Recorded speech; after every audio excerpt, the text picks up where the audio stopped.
Assalamualaikum warahmatullahi wabarakatuh. Alhamdulillah, alhamdulillahilladzi hadana lihada wa ma kunna linahtadiya laula an hadanallah.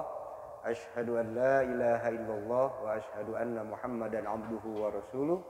Allahumma shalli ala sayidina Muhammad wa ala ali sayidina Muhammad wa ala alihi wa sahbihi ajma'in, amma ba'du. Yang saya hormati pengurus DKM Al-Musyawarah berikut jajarannya, dan yang saya hormati para sesepuh, para aparatur, Pak RT dan Pak RW dan yang lainnya, dan juga wabil khusus para jamaah sekalian yang selalu istiqomah di dalam thalabul ilmi. Mudah-mudahan keistiqomahan kita Allah catat sampai hari kiamat nanti. Amin ya Allah ya rabbal alamin. Pada pertemuan malam ini kita akan bahas hadis yang kelima, ya 1, 2, 3, 4, ke-6. Kemarin ada yang kita lewat terlebih dahulu tentang bab zuhud dan wara. Saya baca dulu.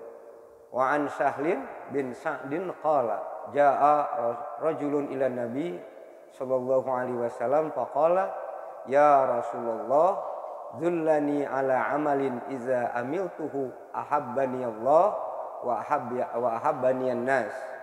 Qala izhad fi dunya yuhibbukallah wa izhad fi ma indan nas yuhibbukan nas. Rawahu Ibnu Majah wa sanadahu hasan.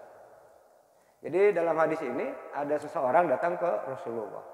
Ya Rasulullah, tunjukkan sebuah pekerjaan yang apabila aku kerjakan aku dicintai oleh Allah. Dan apabila aku lakukan itu juga, aku dicintai oleh manusia. Lalu Rasulullah berujar, izhad fi dunya. Lakukanlah zuhud dalam kehidupan dunia.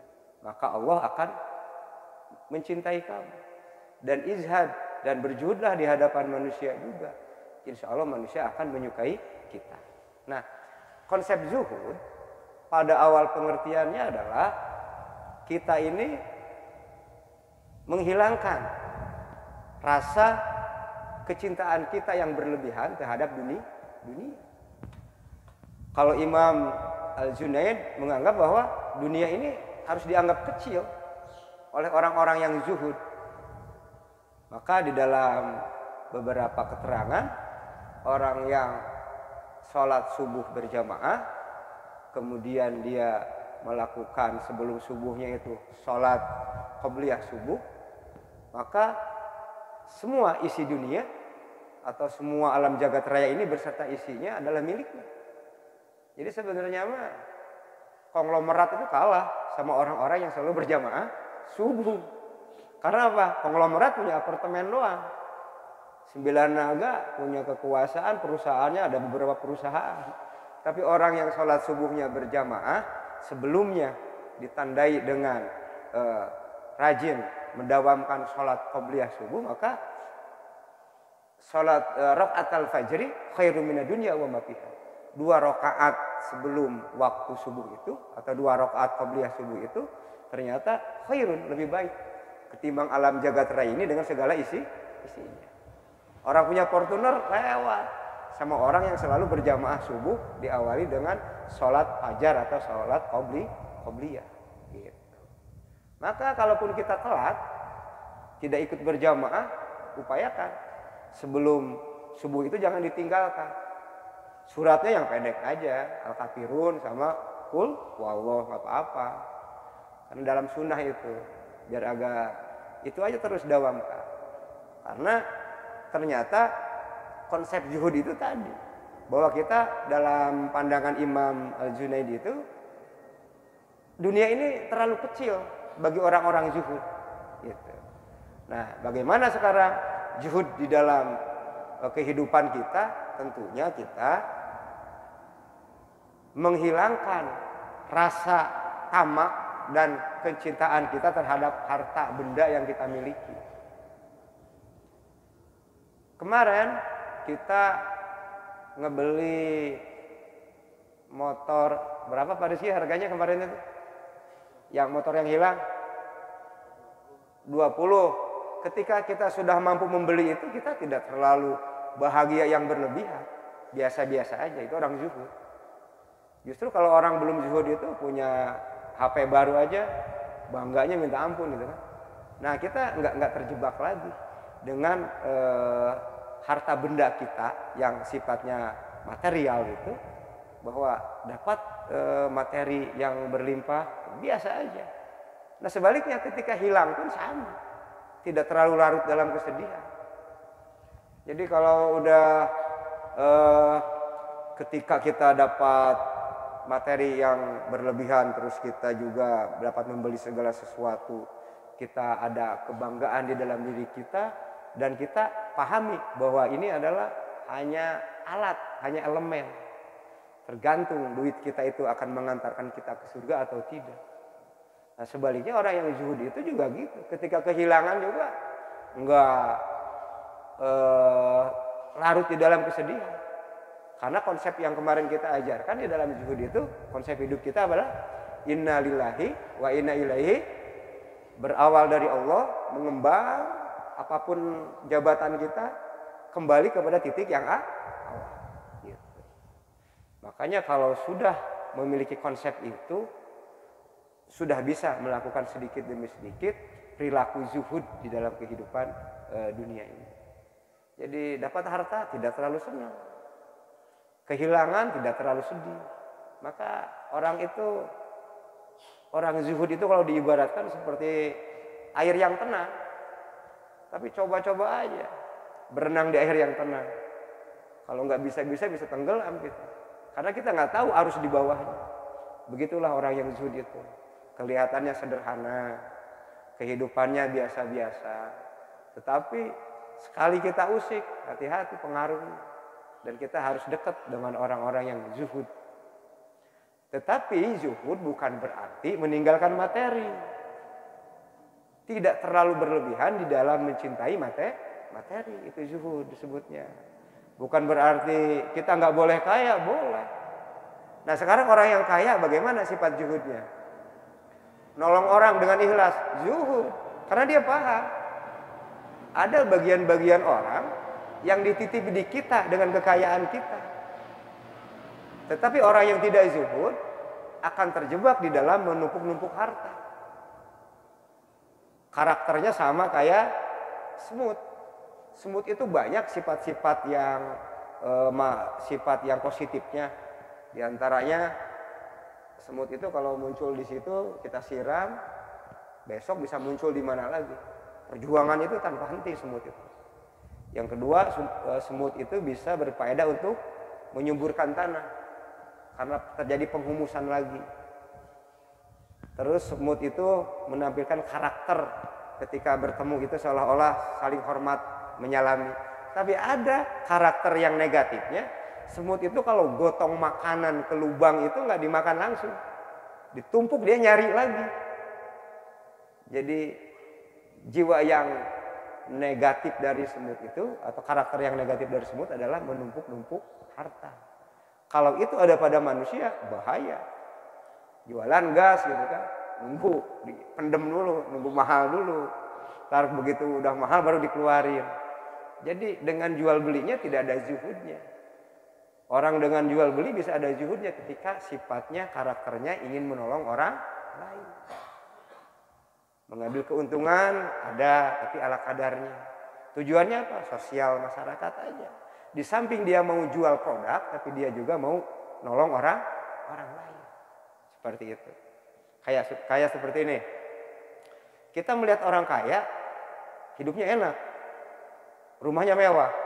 Lalu dalam pemikiran kita, wah enak lah jadi orang kaya, rumahnya mewah. Gak masuk kategori zuhud. Karena kita, elemen yang ada di dalam diri kita, bercita-citanya hanya ingin punya rumah mewah.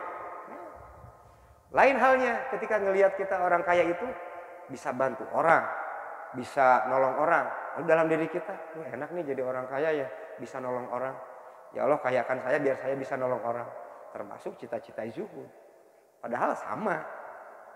Maka disitulah qalbu tadi yang menjadi patokannya itu untuk berzuhud kepada Allah Subhanahu wa taala itu.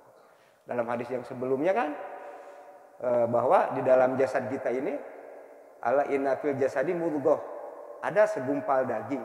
Fa in soluhat sairu jasad soluhat sairu amalihi. Kalau daging itu benar, maka semua perilaku kita, anggota badan kita itu benar. Tapi kalau rusak juga. Allah hiya wa al-qalbu. Dia adalah hati. Nah, maka untuk bisa berperilaku zuhud adalah sumber awalnya adalah hati kita. Berangkat dari hati-hati yang bersih, berangkat dari jiwa-jiwa yang suci seperti itu, maka akan melahirkan sifat-sifat zuhud. Jadi karakter zuhud itu tidak terlalu mencintai harta benda yang sifatnya material. Boleh nggak punya harta? Boleh nggak kaya? Boleh. Bisa nggak dalam bentuk kaya kita zuhud? Ya bisa. Kita banyak nolong orang itu karena kita tidak terlalu mencintai harta kita. Harta kita siapkan, kita proyeksikan untuk nolong orang, untuk pembangunan masjid, pembangunan got. Itu bagian dari zuhud. Jangan salah. Jadi zuhud itu bukan berarti kita tidak boleh memiliki harta. Boleh memiliki harta, tapi alokasinya sesuai dengan ajaran-ajaran yang diajarkan oleh para rasul, para anbiya, para aulia kita, para syuhada, para salafus soleh, sampai ke para kiai-kiai kita, guru-guru kita. Seperti itu. Dan orang yang sudah zuhud tentunya akan memiliki ketenangan lebih. Karena apa? Dia enggak tergiur dengan banyaknya harta. Buat apa banyak harta juga kalau tidak membuahkan hasil. Membuahkan hasil artinya harta kita yang banyak ini akhirnya bisa mendongkrak kesolehan kita di depan Allah dan depan malaikat dan dicatat. Baru itu yang disebut dengan zuhud. Gitu. Tapi kalau kita berproyeksi di sini untuk ngumpul-ngumpul harta untuk dipuji orang, ini jauh. Bahkan bisa kategorinya dalam bentuk ria atau sum'ah. Bisa kesonohnya ujub, bisa kesonohnya takabur lagi. Maka pembenahan hati inilah yang harus dari awal ini dibenahi. Orang yang zuhud juga udah bisa menyamakan antara pujian dengan hinaan orang itu. Dipuji langsungnya alhamdulillah, segala puji bagi Allah Subhanahu wa taala. Ketika dihina juga dia tidak akan sakit hati. Tetapi ketika kita dihina seperti itu masih aja kita ini sifat zuhud kita belum muncul di dalam karakter kita. Gitu. Nah, biar bisa zuhud, biar bisa pinter, nah minum kopi dulu ya. Alhamdulillah nih. Jadi hadis ini seseorang datang kepada Rasulullah, wahai Rasulullah. Ya dari tadi habis belum ada yang ngopi, pas sudah dimulain pada ngopi tuh. Tegak ya. Baik. Jadi seseorang datang kepada Rasulullah itu tunjukkan sebuah pekerjaan yang apabila aku kerjakan pekerjaan itu Allah mencintai aku. Izhad di dunia. Maka kita harus zuhud di dalam kehidupan dunia. Bagaimana cara zuhud dalam kehidupan dunia? Bukan berarti tidak boleh kaya. Kita menganggap, menurut Imam Junaid itu, menganggap dunia ini terlalu kecil. Dunia loh. Jadi kalau kita punya harta hanya beberapa inci dari dunia itu, apa yang bisa kita sombongkan? Nggak ada peluang untuk kita sombongkan. Nah, jadi kalau kita udah memiliki harta hanya percikan dari dunia ini, dunia aja dianggap kecil. Ini percikan dari dunia itu kita mungkin harta, uang, mungkin kendaraan dan lain sebagainya. Nggak ada yang kita bisa sombongkan itu. Justru apabila kita masih terjebak dalam kecintaan kita terhadap materi, maka ini adalah bagian sifat-sifat zuhud yang belum ada di dalam diri kita. Jadi zuhud dalam kehidupan dunia itu, satu, menganggap bahwa dunia ini terlalu kecil buat kita. Dan orang-orang yang zuhud itu adalah biasanya ukhrawi oriented. Orientasinya dia akhirat aja. Jadi apapun yang dia lakukan harus berdasarkan lillahi ta'ala. Nolong orang karena Allah. bantu orang karena Allah Subhanahu wa taala. Lalu kita mengadakan berbagai macam proyek juga sama. Karena kita ini karena lillahi ta'ala. Ngadain pengajian kayak kita lillahi ta'ala. Harus semuanya lillahi ta'ala, maka semuanya berjalan alamiah aja, berjalan begitu mengalir aja, insya Allah. Mudah-mudahan kita termasuk orang-orang yang dicatat memiliki perilaku zuhud oleh Allah Subhanahu wa taala. Amin ya Allah ya Rabbal. Karena apa? Hadiahnya orang yang zuhud itu akan sangat dicintai oleh Allah Subhanahu wa taala. Jadi di situ jawaban Rasulullah, izhad fi dunya. Zuhudlah kamu di dunia, maka Allah akan mencintai kamu.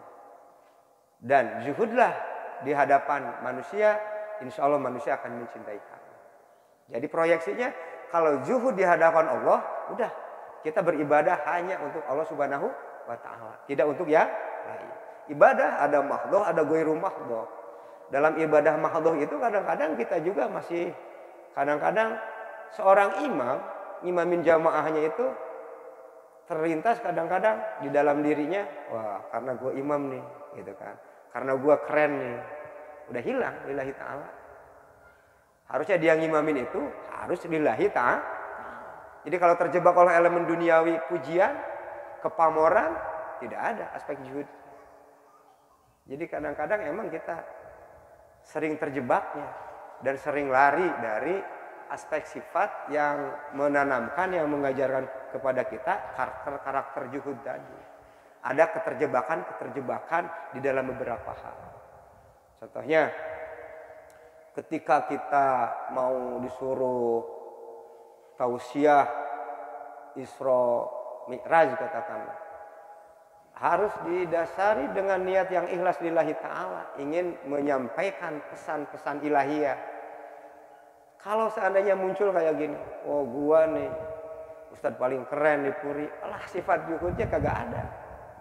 Kalau sudah begini, maka yang terjadi nantinya kegamangan di jamaah, karena jamaah akan menerimanya, akan dipahaminya bukan dari kalbunya, bukan dari hatinya tentang ceramahnya. Terkadang kita mendengarkan ceramah juga sama, ada yang pingin banyak lucunya saja gitu, ya udahlah nggak apa-apa, itu taraf kita. Tapi suatu saat ceramah kita itu terpadulah, ada lucunya, ada materinya. Tapi akan sampai ke kalbu jamaah itu kalau dia itu niatnya lillahi ta'ala. Tapi kalau karena saya pamer, karena saya tenar dan lain sebagainya, orang pasti tahu saya, mungkin ya secara penampilan bisa ketawa ke TV dan lain sebagainya, tetapi jamaah tidak akan bisa membawa oleh-oleh yang disampaikan. Padahal kalau dalam kehidupan zuhud, sudahlah, jangan terlalu kita batasi kebahagiaan dunia kita ini. Justru kita proyeksikan untuk kebahagiaan akhir. Gitu. Jadi kalau ketawa, ketawalah, jangan terlalu terbahak-bahak. Kalau sedih, udah sedih aja, tapi jangan sampai histeris. Nah itu sama. Itu orang-orang begitu udah bisa zuhud sebenarnya mah. Jadi ketika dia bahagia, kita ada di dalam kebahagiaan yang wajarnya. Ya kecuali ketawa kita dalam pas bercanda, lain lagi itu mah. Jadi ya mudah-mudahan lah dari hadis ini sedikit demi sedikit gitu kan. Adab sudah, silaturahim sudah. Nah sekarang ke zuhud. Zuhud finishing dikit-dikit kira-kira gitu. Saya baca lagi hadisnya.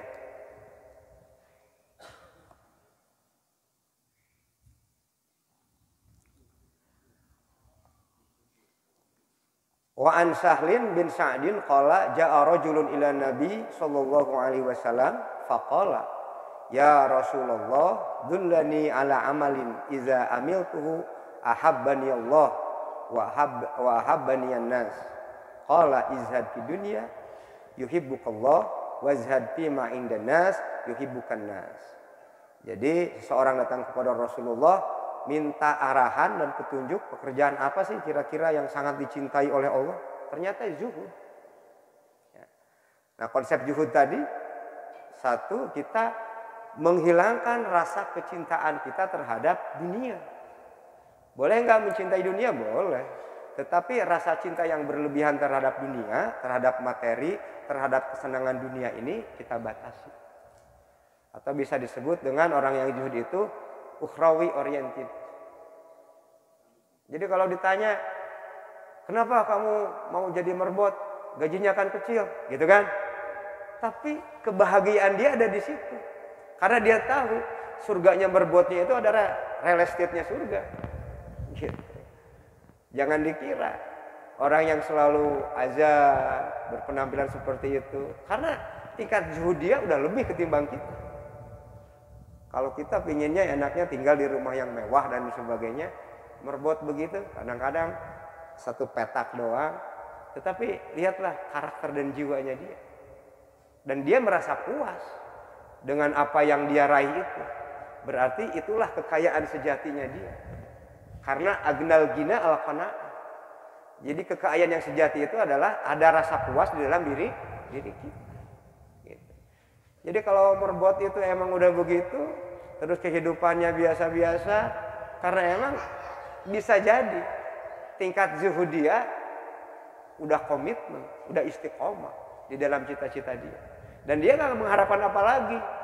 Dia bahagianya dia bisa azan, bisa ngebersihin masjid, dia ikhlas, bahagia ketika banyak jamaah yang masuk masjid atau musolanya sudah bersih. Betapa mulianya. Dan itulah contoh-contoh orang yang zuhud di antaranya. Jadi sekarang kalau ada orang yang ngeledek masalah pekerjaan merbot, wih, dia lebih mulia dari kita kalau bisa jadi. Karena apa? Proyeksi kita untuk dunia. Kadang-kadang kerjaan kita volumenya mengalahkan jam-jam kita untuk ibadah kepada Allah Subhanahu wa Ta'ala. Jadi dalam satu hari satu malam ini ada berapa jam? Ada 24 jam. Kita sholat sehari semalam berapa rakaat? 17 rakaat. Nah, di dalam Sulamut Taufik, waktu efektif dan produktif itu 17 jam. Diambil dari 17 rakaat. Kapan efektifnya? Dari jam 6 sampai jam 6 lagi. Berapa jam tuh? 12. Jadi selama jam ini kalau bisa kita jangan bertengkar, jangan ada dosa, jangan ada korupsi. Karena waktu produktif. 12 ya, 6 sampai 6 ya, 12 jam. Lalu ditambah 3 jam lagi setelah jam 6. 6, 7, 8, 9. Gitu ya. 6, 7, 8, 9 sampai jam 9. Berarti berapa jam? Dari 12 tambah 3? 15. Jadi kita sampai jam 9 itu harus produktif. Termasuk ini nih produktif nih. Kita mengadakan kajian. Tadi yasinan produktif. Yang nggak ada kegiatan, udah istirahat, tidur. Setelah jam 10 itu. Sisanya berapa jam lagi? 2 jam lagi. 2 jamnya qiyamul lail. Jadi nggak tahu, nanti kita compare dengan pendapat para dokter. Katanya kalau 17 jam ini efektif, badan itu sehat terus. Tapi ada qiyamul lailnya. Gitu. Iya, jadi kita qiyamul lailnya kan Liga Champion doang ya. Kalau ada pertandingan doang. Nah, nanti boleh nih di jadwal aja di kita nih. Khusus musola dulu lah yang gampang. Jadwal qiyamul lail. Datang ke musola bareng-bareng. Kita sholat malam. Sholat malamnya masing-masing. Tidak usah dijamaahkan. Gitu. Jadi waktunya tadi berapa? Mudah-mudahan kita bisa zuhud gitu. Di antaranya adalah untuk efektivitas waktu tadi. Jadi dalam Sulamut Taufik itu begitu. Dari 17 rakaat itu diambil, berarti bagaimana kita mengoptimalkan 17 jam tadi. Jam 6 sampai jam 6, dari jam 6 sampai jam 9, udah tuh, nggak ada kegiatan mah, nggak ada rapat, nggak ada apa, udah, bukan satpam juga, udah tidur, bangun nantinya. Iya. Alokasinya 2 jam untuk qiyamul lail. Nah, tapi belum ada penelitian. Tapi sejauh itu ulama-ulama kita, baik ulama-ulama Tangerang dan sebagainya, yang waktu produktifnya kayak gitu jarang sakit. Bahkan mereka mau meninggalnya itu cuma isyaratnya, aduh agak pegel-pegel nih, tolong pijitin sama santrinya. Udah nggak ada. Indah dan nggak ribet. Karena apa? Mereka mengoptimalkan ini. Mengoptimalkan 17 jam itu dari 24 jam. Berarti berapa persen itu? 1/3 ya? Iya, 1/3 berarti. Jadi, maka dengan mengoptimalkan begitu kita sedikit-sedikit mengarah kepada perilaku-perilaku yang kaitannya dengan zuhud tadi. Itu dengan Allah. Dengan manusia bagaimana? Munculkan sifat tawadu. Tawadu itu selalu orangnya adalah rendah hati. Tawadu. Imam Syafi'i kurang bagaimana tawadunya sih? Imam Syafi'i pernah ngobrol di dalam kitabnya itu, kullama zadani ilman, zadani ilman bijahli. Setiap aku ini bertambah ilmu, aku semakin merasa bodoh di hadapan Allah. Gitu. Kalau semua ulama kita kayak gitu, rukun pasti. Karena apa? Setiap dia nambah ilmu, dia merasa kebodohan dirinya sendiri.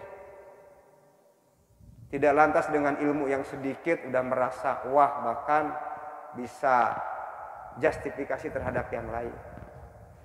Jadi kalau orang kampung bilang, milikilah karakteristik ilmu padi. Semakin berisi semakin menunduk. Itu bagian dari tawadhu, bagian orang-orang yang zuhud. Tidak menganggap yang lain di bawah dia. Padahal Imam Syafi'i umur 12 tahun sudah hafal Al-Qur'an. Ketika dia remaja, ada kitab yang disebut Al-Mu'atta, itu karangan gurunya Imam Malik. Imam Syafi'i udah hafal. Pada saat ceramah gurunya itu lupa dia. Lupa, tiba-tiba anak kecil tadi itu ngingetin. Lalu ditanya, apakah engkau pernah baca buku ini? Pernah, Syekh. Terus, kau sampai ingat halamannya? Ya, karena aku pun di samping membaca, aku telah menghafalnya. Tapi Imam Malik udah tahu, ini calon imam besar nantinya. Gitu. Kira-kira. Masih kecil, belum resmi jadi muridnya. Tapi sudah hafal Mu'atta. Kitab yang dikarang oleh Imam Malik, Al-Mu'atta disebutnya. Tapi Imam Syafi'i sudah hafal. Gitu. Kira-kira gitu. Nah, maka Imam Syafi'i di dalam pergaulannya dengan manusia tidak bisa merasa paling hebat. Bahkan ada fatwanya. Seandainya penjelasanku ini adalah nanti salah, pasti akan yang membenarkan di generasi yang kemudiannya. Kurang gimana tawadhunya coba. Padahal secara ilmiah pada saat itu fikihnya Imam Syafi'i udah dianggap pure, udah dianggap selesai dan sebagainya. Tapi dengan cakrawala pemikiran dia ke depan, dalam fikih itu bisa aja nanti terjadi ada perubahan-perubahan pendapat dan sebagainya. Seandainya pun pendapat aku ini salah, pasti nanti ada generasi nanti yang membenarkannya. Itu disebut dengan sifat karakteristik ketawaduan daripada orang-orang alim ulama. Selanjutnya, bagaimana kalau kita dianugerahkan berbagai macam karunia dari Allah Subhanahu wa taala? Nah, orang yang tawadhu bahwa dia memiliki rezeki itu dari Allah Subhanahu wa taala. Dia tidak cepat bangga di situ, tapi dia akan melakukan rasa syukur kepada Allah Subhanahu wa taala bahwa dia dipercayai dengan memiliki harta yang berlebih. Hingga akhirnya connect ke dalam sifat dan karakternya. Bisa bantu orang lain, bisa nolong orang lain. Nah, itu bagian daripada zuhud di hadapan manusia. Karena dia memahami bahwa semua harta benda yang ada ini juga semuanya adalah titipan dari Allah Subhanahu wa taala. Cuma ujian kita berbeda-beda. Gitu. Ya, alangkah indahnya lah orang yang dikaruniai banyak harta, tetapi dia amanah dengan harta tersebut. Kalau dia amanah dengan harta tersebut, maka dia berada dalam kategori zuhud ingdan nas. Jadi artinya harta yang dia miliki emang udah berterima kasih kepada Allah dengan rasa syukur dianya. Yang kedua, dia suka membagi dengan keikhlasannya. Ketiga, suka membantu masyarakat yang ada. Ketiga, membangun sarana-sarana umum itu akan dicatat terus pahalanya. dan pasti berpahala selama orang masih nginjek sarana itu. Apalagi sarana-sarana ibadah. Nah, maka mudah-mudahan kita semua bisa mengarah karakter-karakter kita sedikit-sedikit kepada karakter zuhud tadi. Tapi konsepnya zuhud tadi bukan berarti kita tidak harus memiliki harta. Kalau dianugerahi harta, kita harus amanah. Gitu. Dapat harta gitu kan. Dari hasil nipu bosnya boro-boro zuhud itu kan gitu. Ya itu mah satu pembohongan, pertama udah dosa, kedua bagi-bagi dosa juga gitu kan, ketiga diomonginnya bukan untuk dikoreksi, seolah-olah bangga gitu dia dengan penipuannya itu udah bukan double lagi, triple dosa itu. Maka besok mah kalau disuruh jual apapun oleh bos itu, motornya laku 13 lah gitu kan. Jangan laku 13 di aku 12, yang satunya dilipat gitu. Boro-boro zuhud itu. Jadi artinya itu adalah pembohongan. Ya. Ya. Ya. Ya karena belum tahu kemarin, ternyata nggak boleh gitu kan. Jadi kenapa di kita itu diajarkan model wudhu gitu kan. Jadi kalau wudhu bulan puasa, paim kumur-kumur itu yang sampingnya juga nggak tahu ditelan apa enggak. Ya gitu kan. Jadi korupsi itu begitu. Tidak harus ketahuan oleh orang lain, tapi Allah tahu harus ditanamkan. Kan bisa bikin laporan fiktif dan sebagainya karena keilmuan kita. Tapi kalau kita Allah ngawasin, maka ada ajaran dari wudhu itu, kalau wudhunya bener mah nggak berani korupsi. Ya itu kumur-kumur bulan puasa. Yang lainnya mah bener kumur-kumur, Pak Im, habis terus gitu. Setiap diambil habis lagi. Ini kemana air gitu kan, dan lain sebagainya gitu kan. Maka ajaran-ajaran Islam ini udah sangat final lah, sangat finishing terhadap kita. Maka Rasulullah berujar, innama bu'istu liutamima makarimal akhlak. Nah, jadi kesempurnaan akhlaknya itu kalau ingin menyerupai Rasulullah, belajar dari ulama kita zuhud. Belajar dari ulama kita menjadi waro.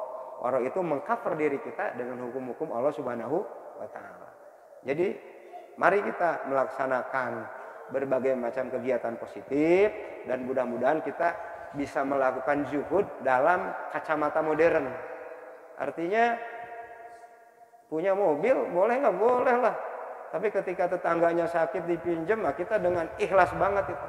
Bahkan kita yang mau nyupirinnya, udah itu orang punya harta, zuhud juga dia, karena dia paham harta itu adalah hanya titipan. Kadang-kadang ada orang sakit, rumah kita diketok, gitu kan, mau minjem mobil, pura-pura tidur, gitu kan, itu nggak ada zuhudnya. Jadi zuhud kepada Allah perbaiki di dalam bentuk ibadah, minimal ajaran dari kitab Sulamut Taufik bahwa 17 rakaat tadi adalah jadikanlah 17 jam efektif beribadah kepada Allah. Dari jam 6 kepada jam 6 lagi kita tercover perilaku kita. Dari jam 6 tambah 3 jam lagi ke atas sampai jam 9, 6, 7, 8, 9. Dan 2 jamnya kita qiyamul lail. Nah dengan pas qiyamul lail. Jadi kalau itu dilaksanakan, mudah-mudahan kita nantinya juga badannya sehat. Hati kita juga, kalbu kita juga menjadi suci, jernih dan bersih. Sehingga kita enjoy aja di dalam menghadapi kehidupan ini, tidak terlalu banyak problem gitu.